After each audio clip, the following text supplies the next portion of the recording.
나그네로 있을 때라는 제목인데요. 나그네로 있을 때 같이 한번 읽어보겠습니다. 나그네로 있을 때. 오늘은 나그네만 잘 기억하면 좋겠습니다. 지난주에는 도마에 대해서 말씀을 전했어요. 꼭 의심이라는 것이 꼭 부정적인 것이 아니라 진리 안에서 질문을 하고 그 진리 안에서 주님을 만난 도마의 이야기를 했는데, 오늘은 베드로 전서입니다. AD 64년경에 로마에 화재가 있었을 때에 그 화재를 기독교인들이 범한 소행이라고 하는 그러한 거짓된 루머를 퍼뜨려서 기독교가 아주 급속하게 박해를 당했던 그러한 시대에 고난과 어려움 중에 있는 성도들을 격려하기 위해서 베드로 사도가 이 베드로 전서와 베드로 후서를 기록했습니다. 여러 내용이 있겠지만 1장의 내용을 보면 이 핍박과 어려움 속에서 예수 그리스도께서 나타나실 때에 너희에게 가져다 주실 은혜를 온전히 바라라. 하늘의 소망과 위로를 잃지 말아라. 그리고 15절에 보면 너희를 부르신 거룩하신 이처럼 너희도 모든 행실에 거룩한 자가 되어라. 그리고 이 거룩함을 쫓아서 하나님을 두려워하면서 살아라. 이전의 모습과는 다르게 살아야 되고 성도들끼리 서로 사랑하는 것이 이 환난과 핍박을 당하고 있는 너희들이 승리할 수 있는 비밀이다라고 그렇게 말씀하셨습니다. 우리가 알고 있는 베드로, 그는 수제자이지요. 예수가 그리스도이시고 살아계신 하나님의 아들이심을 고백했지만 그 베드로는 예수를 모른다고 부인했던 부인한 그 베드로에게 대하여 예수님께서 용서해 주시고 품어 주시고, 그래서 베드로는 예수님의 사랑을 경험했기 때문에 사랑은 허다한 죄를 덮는 하나님이심을 그는 알고 있었습니다. 그런데 오늘 특별히 설교의 제목을 나그네로 있을 때입니다. 나그네로 있을 때. 나그네로 있을 때 망명자 혹은 낯선 그러한 상황 속에 있는 그 사람, 현대어 성경에는 여러분은 지금부터 하늘나라에 들어갈 날까지 주님을 두려워하는 마음으로 경건하게 살아가십시오라고 그렇게 말합니다. 하나님은 우리를 외모로 판단하지 않는다는 거예요. 우리의 겉모습, 우리의 외형적으로 비춰지는 것이 아니라 행위대로 하나님은 판단하시는데, 우리의 지금의 삶은 나그네 삶이라는 거예요. 여러분, 나그네 서름이라는 노래 아시죠? 오늘도 뭐죠? 걷는다. 정처 없이. 그렇게 걸어보신 적 있나요? 제가 북경을 갔는데 친구 목사랑 같이 갔어요. 제 친구 목사가 안내를 잘 못 해주는 거야. 숙소도 정해지지 않았고 정처 없이 걷기만 하는 거예요. 그래서 야, 언제 어디서 자냐? 그냥 어디서 자지 뭐 이러더라고요. 저 같으면 그렇게 안 할 텐데. 저는 이 나그네 서름, 정처 없이 걷는 거, 그 나그네 서름 3절에 이렇게 말합니다. 새벽별 찬소리가 뼈골에 스민다. 오늘도 걷는다. 정처 없이. 지금 이 땅의 삶이 나그네의 삶이라는 것입니다. 여러분 어떻습니까? 나그네 삶이에요. 시간의 문제이지, 아무리 100세 시대 말하지만 누구의 도움이 없이 100세를 사는 분들이 그렇게 많지 않아요. 손꼽을 사람들입니다. 지금 여러분의 나이에서 건강하고 왕성하게 살아갈 날이 그렇게 길지 않습니다. 아무리 의학이 발달한들 5년, 10년 그 이내의 문제일 것입니다. 그런 의미에서 이 나그네의 삶을 어떻게 살아야 할까? 하늘나라에 들어가기 전까지 나그네의 삶이라고 성경은 말하고 있는데, 주님을 두려워하는 경건한 마음으로 살아가라고 그렇게 말하고 있습니다. 추운 겨울이었어요. 새들이 나무에 열매가 있는 줄 알고 여기저기 살폈지만 앙상한 나무에 열매가 없었습니다. 먹을 것이 하나도 달려있지 않기 때문에 이 새들은 다른 곳으로 날아가게 되었습니다. 날아가는데 그 나무를 쳐다보니까 달팽이가 그 나무를 향해 조금씩 움직이고 올라가고 있는 것입니다. 날아가던 새가 말합니다. 달팽아, 나무 위에는 아무것도 달려있지 않다. 왜 헛수고를 하고 있느냐? 이렇게 달팽이에게 말하니까 달팽이가 뭘 했을까요? 나도 안다. 나도 지금 이때는 열매가 없는 걸 난 알지만 그러나 내가 조금씩 올라가다 보면 계절이 바뀌어서 열매가 있을 것이다. 그렇게 말했다는, 말이 그렇다는 거죠, 여러분. 이걸 또 진짜로 믿으시지 마시고요.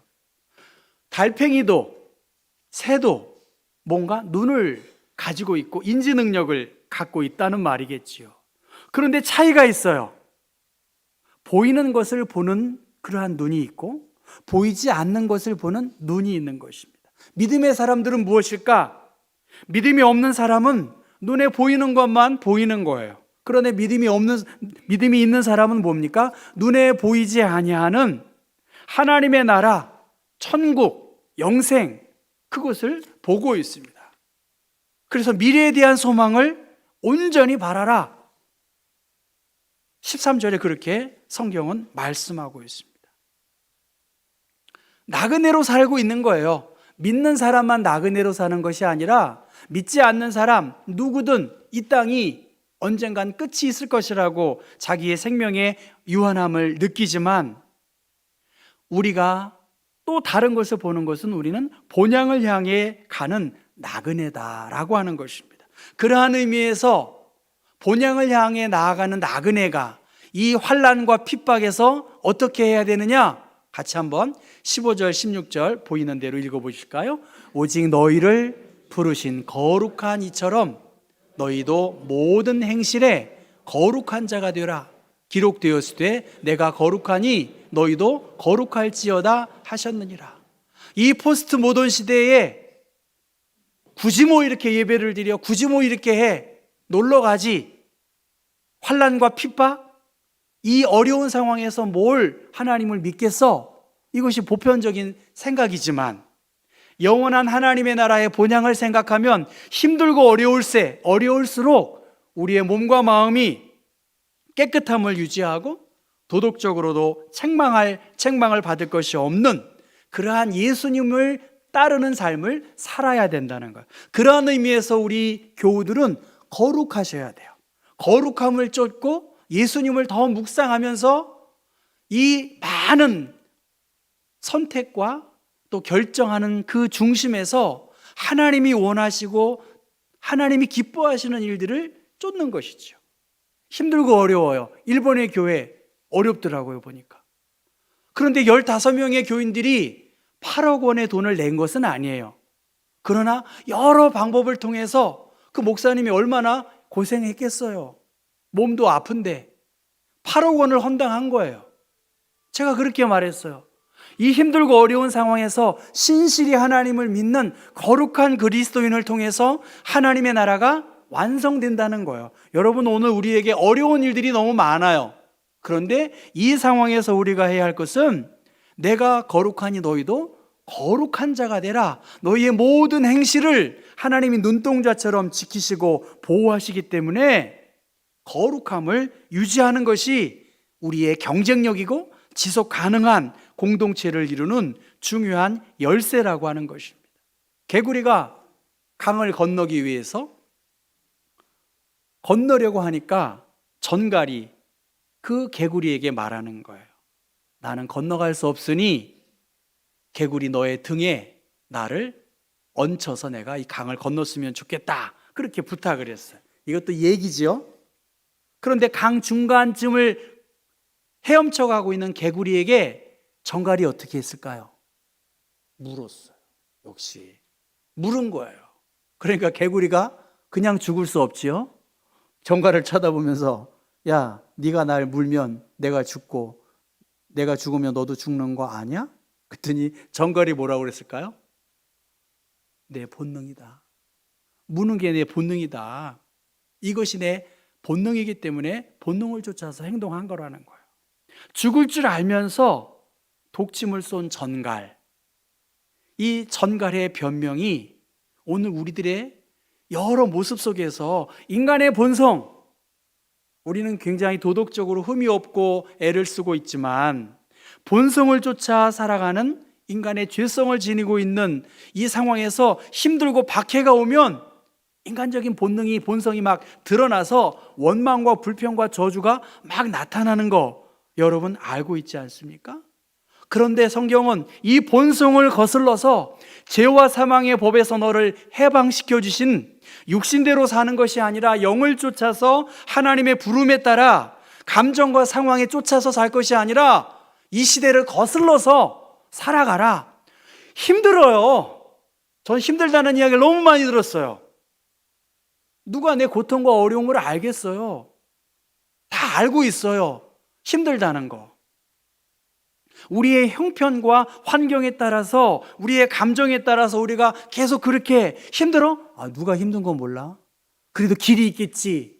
그리고 영적인 눈으로 하나님의 나라를 소망하면서 살아가는 거, 그것이 그리스도인 아니겠습니까? 내가 죽고 내 안에 하나님의 말씀으로 하나님의 권세를 힘입은 자답게 이 육체의 본성을 거슬러서 시대의 여러 변화와 어려움 속에서 하나님이 원하시는 그것을, 그 좁은 길을 가라고 하나님이 우리에게 이제는, 너희가 전에는 어둠이었지만 이제는 주 안에서 빛이기 때문에 빛의 자녀답게 너를 부르신 거룩하신 하나님의 뜻을 쫓아 살아가야 한다.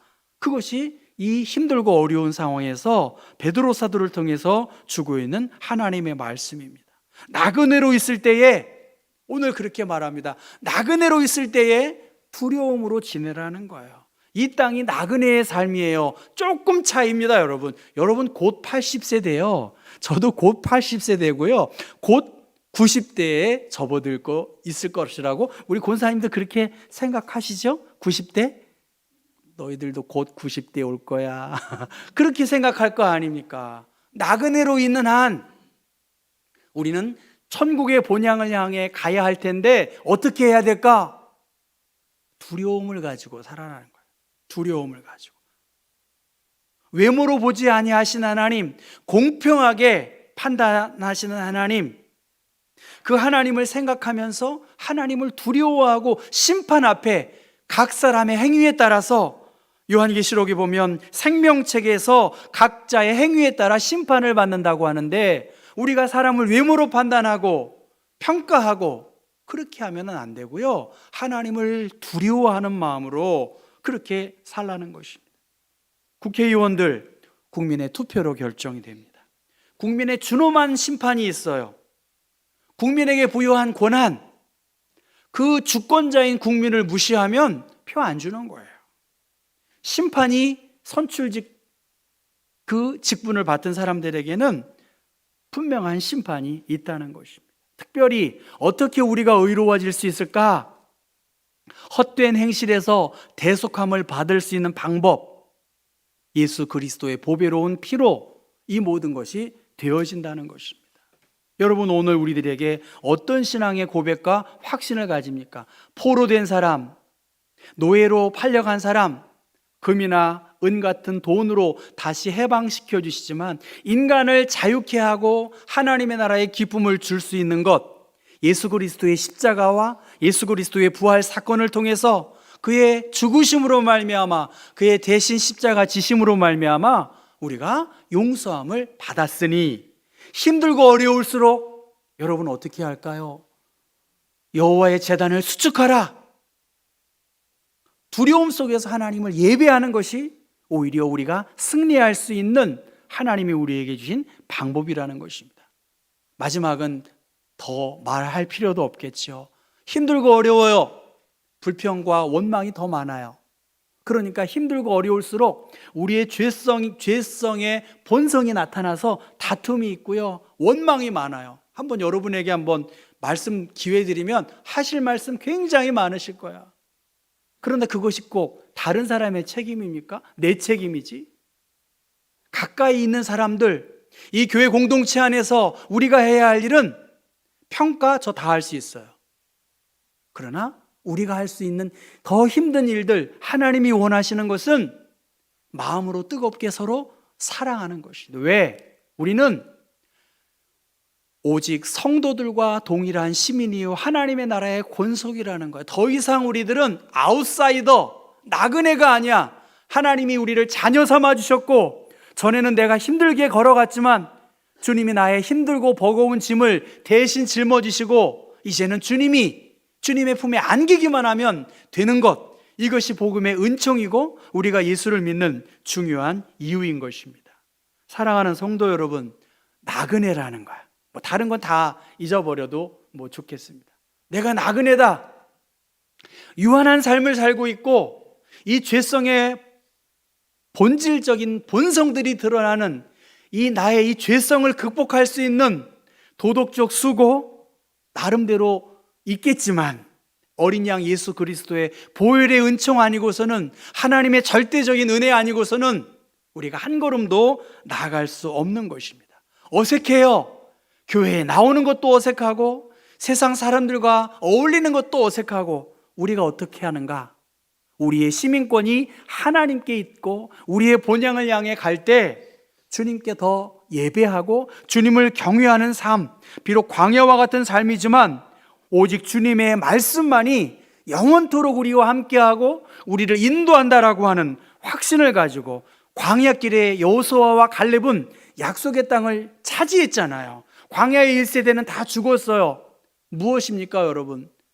우리는 달팽이처럼 조금씩 갖는 것이고, 때가 되면 꽃이 필 것이라고 하는 소망 속에서 하나님이 우리를 부르시고, 나그네의 삶에서 정처 없이 살아가는 것이 아니라 믿음의 주님이시고 우리를 온전케 하시는 예수를 바라보고 힘차게 일어나고, 또 방황하고 갈 길을 알지 못하는 사람들을 손을 꽉 잡는 거야.